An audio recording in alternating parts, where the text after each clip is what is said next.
नमस्कार मित्रांनो, स्वागत आहे तुमचं मराठी टेक मित्र आपल्या यूट्यूब चॅनलमध्ये. तुम्ही ज्या रेशन दुकानामधून रेशन घेता, रेशन घेतल्यानंतर रेशन दुकानदाराला त्याबदली शासनाकडून कमिशन मिळत असते.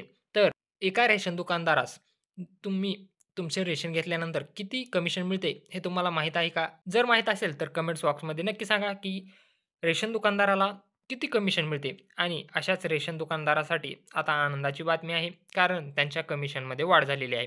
आणि त्याबद्दलचीच माहिती आपण या व्हिडिओमध्ये जाणून घेणार आहोत.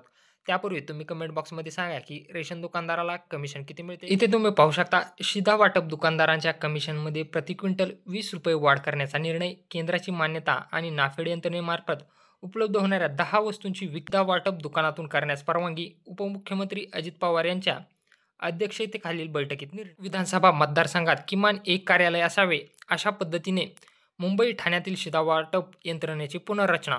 राज्यात खेडोपाड्यातील 7 कोटी लाभार्थ्यांना धान्य वाटप करणाऱ्या शिधावाटप दुकानदाराच्या कमिशनमध्ये प्रति क्विंटल ₹20 वाढ करून ते ₹150वरून ₹170 करण्याचा निर्णय उपमुख्यमंत्री तथा अन्न व नागरी पुरवठा मंत्री अजित पवार यांच्या अध्यक्षतेखाली आज मंत्रालयात झालेल्या बैठकीत घेण्यात आला. केंद्राची मान्यता असलेल्या आणि नाफेडमार्फत उपलब्ध होणाऱ्या 10 जीवनावश्यक वस्तूंची विक्री शिधा वाटप दुकानातून करण्यास परवानगी देण्याचा निर्णयही आजच्या बैठकीत झाला.